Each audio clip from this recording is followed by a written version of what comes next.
Internal ఆర్గాన్స్లోది third one వచ్చేసి ovaries. Ovaries చూసుకున్నట్లయితే ఓవరీస్లో ఎందుకు ఉపయోగపడతాయి, ఏంటి వాటి చేసే పనులు ఏంటో చూద్దాం. ఇప్పుడు ఓవరీస్ అనేవి ఇప్పుడు అండాశయాలు.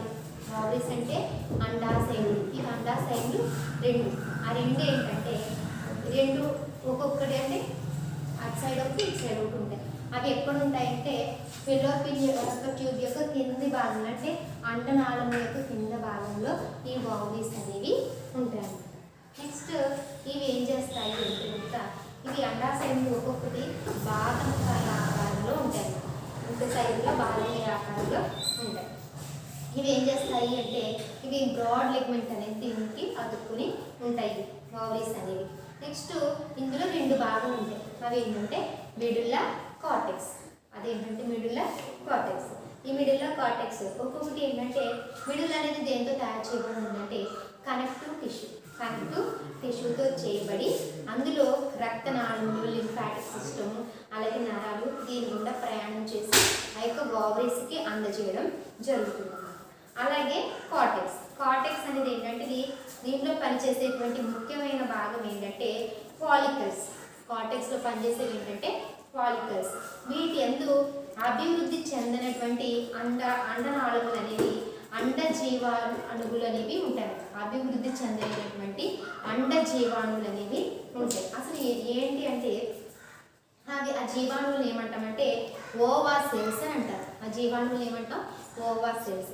ఓవా సెల్స్ అనేవి ఏంటి అంటే బిడ్డ అంటే ఆడపిల్ల పుట్టినప్పుడు అంటే కడుపులో ఆడపిల్ల ఉన్నప్పుడే ఆమె యొక్క గర్భాది ఓవరీస్లో గ్రాఫియన్ ఫాలికల్స్ అనేవి ఉంటాయి. అంటే ఓవా సెల్స్ అనేవి ఉంటాయి అన్నమాట. అంటే ఎన్ని ఓవా సెల్స్ ఉంటాయంటే ఇంచుమించుగా 1,00,000 ఈ యొక్క గ్రాఫియన్ ఫాలికల్స్ లేదా ఓవా సెల్స్ అనేవి ఉంటాయి అన్నమాట. ఆ ఓవా సెల్స్ మనం ఏమంటాం అంటే గ్రాఫియన్ ఫాలికల్స్ అంటాం. అంటే ఎన్ని ఉంటాయంటే ఇంచుమించుగా 1,00,000 గ్రాఫియన్ ఫాలికల్స్ అనేవి ఉంటాయి. ఎప్పుడు మనం మదర్ భూమిలో ఉన్నప్పుడే అవి తయారయ్యి ఉంటాయి. అది ప్యూబర్టీ అంటే మనం పుట్టిన తర్వాత అంటే ప్యూబర్టీ ఏజ్ అంటే యవ్వన దశకు వచ్చేసరికి ఏమవుతుందంటే ఈ గ్రాఫియన్ ఫాలికల్స్ అన్నీ ఒకేసారి అభివృద్ధి చెందవు కానీ ఒక్కొక్కటిగా తయారవడం అనేది జరుగుతుంది. అలా జరిగినప్పుడు ఏమవుతుందంటే ఇలా జరిగిన తర్వాత ఈ సమయంలో ఇవి బాగా అభివృద్ధి చెంది అంటే ఇప్పుడు ప్యూబర్టీ ఏజ్ వచ్చేసరికి అభివృద్ధి చెంది అండాశయము తదుపరి భాగం వచ్చేసరికి ఏంటంటే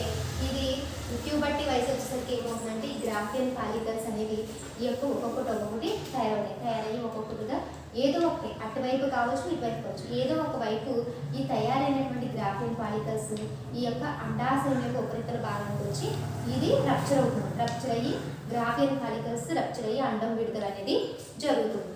ఇంకేందా ఈ గ్రాఫియన్ ఫాలికల్స్ రప్చర్ అయ్యి అండం విడుదల అనేది జరుగుతుంది. ఆ విడుదలైనటువంటి అండం ఏం చేస్తుందంటే ఈ ఫెలోపియన్ ట్యూబ్స్ తీసుకోవడం జరుగుతుంది. రప్చర్ అయ్యి బయటికి వచ్చినప్పుడు ఏదో ఒకటి మాత్రమే జరుగుతుంది. దాన్ని మనం ఏమంటామంటే మెన్స్ట్రుయేషన్ లేదా ఓవులేషన్ అని అంటాం. దీన్నే గ్రాఫియన్ ఫాలికల్స్ బయటికి రావడాన్ని ఏమంటామంటే ఓవులేషన్ అంటాం. ఓవులేషన్ అంటే అండం విడుదల అవ్వడాన్ని ఓవులేషన్ అని అంటాం. నెక్స్ట్ అది రెండు రకాలు ఓవులేషన్ అనేది జరుగుతుంది. ఓవులేషన్ అనేది ఏంటంటే ఇప్పుడు అసలు ఎందువల్ల జరుగుతుందంటే ఈ ఓవులేషన్ అనేది గ్రాఫియన్ ఫాలికల్ ఎండోక్రైన్ యాక్షన్ వల్ల జరుగుతుంది. ఈ ఓవులేషన్ దేని వల్ల జరుగుతుందంటే ఎండోక్రైన్ సిస్టమ్ యొక్క అంటే ఈ యొక్క గ్లాండ్స్ యొక్క అంటే హార్మోన్ యొక్క ప్రభావం వల్ల ఈ యొక్క ఓవులేషన్ అనేది జరుగుతుంది. ఫస్ట్ అసలు ఓవులేషన్ అంటే ఏంటో చూద్దాం.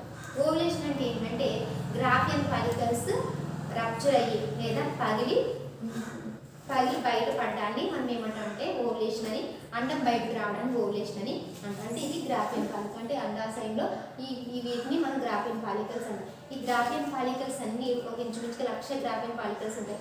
అన్నీ రావు కానీ ఏదో ఒకటి మాత్రమే బయటికి నెలకొకటి పర్యాయం చొప్పున రిలీజ్ అవ్వడం అనేది జరుగుతుంది. అది అండాశయం నుంచి బయటికి రావడం అనేది జరుగుతుంది. అంటే ఒక గ్రాఫియన్ ఫాలికల్స్ రప్చర్ అయ్యి గ్రాఫియన్ ఫాలికల్ రప్చర్ అయ్యి అండం బయటికి రావడాన్ని ఓవులేషన్ అని. ఇది బాలిక పుష్పవతి అయినప్పటి నుండి మొదలయ్యి ఋతుచక్రం అంటే మెన్స్ట్రువల్ సైకిల్ ఆగిపోయేంత వరకు కూడా నెలకు ఒక పర్యాయం చొప్పున గ్రాఫియన్ ఫాలికల్స్ తయారయ్యి ఒక్కొక్కటిగా రిలీజ్ అవ్వడం అనేది నెలకొకటి చొప్పున రిలీజ్ అవ్వడం అనేది జరుగుతుంది.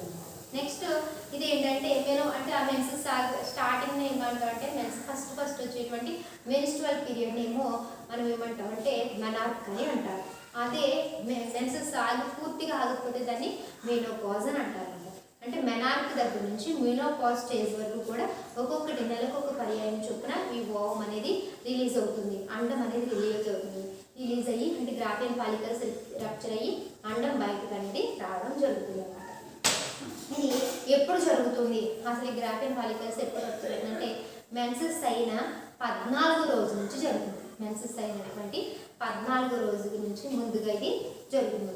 ఒక్కో గ్రాఫియన్ ఫాలికల్స్ ఏంటంటే అండాశయం యొక్క ఉపరితల భాగానికి వచ్చి విడుదల అవడం అనేది జరుగుతుంది. దీన్నే మనం ఓవులేషన్ అని చెప్తూ ఉంటాం. నెక్స్ట్ ఈ గ్రాఫియన్ ఫాలికల్స్ ఏం చేస్తుందంటే ఈ రప్చర్ అయినటువంటి గ్రాఫియన్ ఫాలికల్ ఉంది కదా, అది ఏం చేస్తుందంటే ఒక విధమైనటువంటి పసుపు రంగు పదార్థాన్ని కలిగి ఉంటుంది. ఒక విధమైనటువంటి పసుపు రంగు పదార్థాన్ని కలిగి ఉంటుంది. అది ఏం చేస్తుందంటే దాన్ని మనం ఆ కలిగినటువంటి పసుపు రంగు పదార్థాన్ని కార్పస్ లూటియం అని అంటాం. గ్రాఫియన్ ఫాలికల్స్ రప్చర్ అయ్యి అండం బయటకు వచ్చినప్పుడు ఆ ఒక విధమైన పసుపు రంగు వస్తుంది, దాన్నే కార్పస్ లూటియం అని అంటారు. ఇది ఒకవేళ కనుక పరిపక్వం కనుక చెందింది అంటే కనుక కార్పస్ లూటియం అని ఎక్కువగా పెరుగుతుంది. ఒకవేళ పరిపక్వం కాని పక్షం ఏమవుతుందంటే అది క్షీణించుకోవడం అనేది జరుగుతుంది. క్షీణించిపోయి మెన్సెస్ రూపంలో బయటికి రావడం అనేది జరుగుతుంది. అర్థమైందా? గ్రాఫియన్ ఫాలికల్స్ రప్చర్ అయ్యి అండం బయటికి రావడం అనేది జరుగుతుంది. బయటకు వచ్చినటువంటి అండంలో అది ఏమవుతుందంటే గ్రాఫియన్ ఫాలికల్స్ అది కార్పస్ లూటియం అనేది ఒక విధమైన పసుపు రంగు పదార్థం ఉంటుంది. దాన్ని ఏమంటామంటే కార్పస్ లూటియం అంటాం. ఈ కార్పస్ లూటియం అనేది ఏంటంటే ఇది ఒకవేళ కనుక కాన్సెప్షన్ అంటే ఫెర్టిలైజేషన్ కనుక జరిగితే కనుక ఏకధాటిగా కూడా ఈ యొక్క కార్పస్ లూటియం అభివృద్ధి చెందుతుంది. ఒకవేళ కనుక ఫెర్టిలైజేషన్ జరగకపోతే కనుక ఏమవుతుందంటే అండం నశించిపోవడం, ఆ కార్పస్ లూటియం అనేది పుష్పించుకోవడం జరుగుతుంది. దీన్నే మనం ఏమంటామంటే ఈ ఓవులేషన్ అని అంటాం. ఇది దేని ప్రభావం వల్ల జరుగుతుందంటే ఎండోక్రైన్ యాక్షన్ ప్రభావం వల్ల జరుగుతుంది. ఆ ఎండోక్రైన్ యాక్షన్ ఏంటి అంటే చూసుకున్నట్లయితే ఒకటి చూసుకున్నట్లయితే ప్రొజెస్ట్రాన్, ఈస్ట్రోజన్. ఇది ఈస్ట్రోజన్ అండ్ ప్రొజెస్ట్రాన్ యొక్క ప్రభావం వల్ల ఈ పని అనేది జరుగుతూ ఉంటుంది. ఫస్ట్ది ఈస్ట్రోజన్ ప్రొజెస్ట్రాన్ హార్మోన్ యొక్క ప్రభావం వల్లనే ఈ ఓవులేషన్ అనేది జరుగుతుంది. ఈస్ట్రోజన్ ప్రొజెస్ట్రాన్ యొక్క హార్మోన్ ప్రభావం వల్ల ఓవులేషన్ అనేది జరుగుతుంది. అసలు ప్రొజెస్ట్రాన్ చేసే పని ఏంటి, అలాగే ఈస్ట్రోజన్ చేసే పని ఏంటో చూద్దాం. ఇప్పుడు ప్రొజెస్ట్రాన్ ఇది చాలా ఇంపార్టెంట్ క్వశ్చన్స్ అన్నమాట. ఇవి ఈ రెండు హార్మోన్లు కూడా ఏది విడుదల చేస్తాయంటే అండాశయంలో విడుదల చేస్తాయి. ఈస్ట్రోజన్ ప్రొజెస్ట్రాన్ హార్మోన్లు విడుదల చేసేవి ఏంటంటే అండాశయంలో. అవి ఒకటి చూడండి, యాంటీరియర్ పిట్యూటరీ గ్లాండ్ యొక్క లుటినైజింగ్ హార్మోన్ యొక్క ప్రభావం వల్ల కార్పస్ లూటియం అనేది తయారవడం జరుగుతుంది. అర్థమైంది కదా. ఒకటి ప్రొజెస్ట్రాన్ చూసుకుంటే యాంటీరియర్ పిట్యూటరీ గ్రంథి యొక్క హార్మోన్ ప్రభావం వల్ల కార్పస్ లూటియం అనేది తయారవడం జరుగుతుంది. ఇది ప్రసవ సమయంలో గర్భ సమయంలో సంకోచాలు అంటే కంట్రాక్షన్ జరగడాన్ని ఎక్కువ కాకుండా ఈ కార్పస్ లూటియం అనేది క్రమబద్ధం చేస్తుంది. నెక్స్ట్ ఇది గర్భధారణ నిరంతరంగా కొనసాగడానికి ఈ యొక్క ప్రొజెస్ట్రాన్ హార్మోన్ ఉపయోగపడుతుంది. గర్భధారణ అనేది నిరంతరం కొనసాగడానికి ఈ గర్భధారణ ఉపయోగపడుతుంది. నెక్స్ట్ బహిష్టు సమయంలో ఎండోమెట్రియం సెకండరీ ఫేజ్లోనికి మారుతుందన్నమాట. మెన్సెస్ సమయంలో ఎండోమెట్రియం అనేది సెకండరీ ఫేజ్లోనికి మారుతూ ఉంటుంది. నెక్స్ట్ ఈస్ట్రోజన్ చూసుకుంటే అది ప్రొజెస్ట్రాన్ హార్మోన్. ఇప్పుడు ఈస్ట్రోజన్ చేసే పనులు ఏంటంటే ఇవి యాంటీరియర్ పిట్యూటరీ గ్రంథి యొక్క ఫాలికల్ స్టిమ్యులేటింగ్ హార్మోన్ యొక్క ప్రభావం. ఫాలికల్ స్టిమ్యులేటింగ్ హార్మోన్ ప్రేరణ వల్ల స్త్రీ బీజకోశంలోని ఫాలికల్స్ అంటే ఈస్ట్రోజన్ని ఉత్పత్తి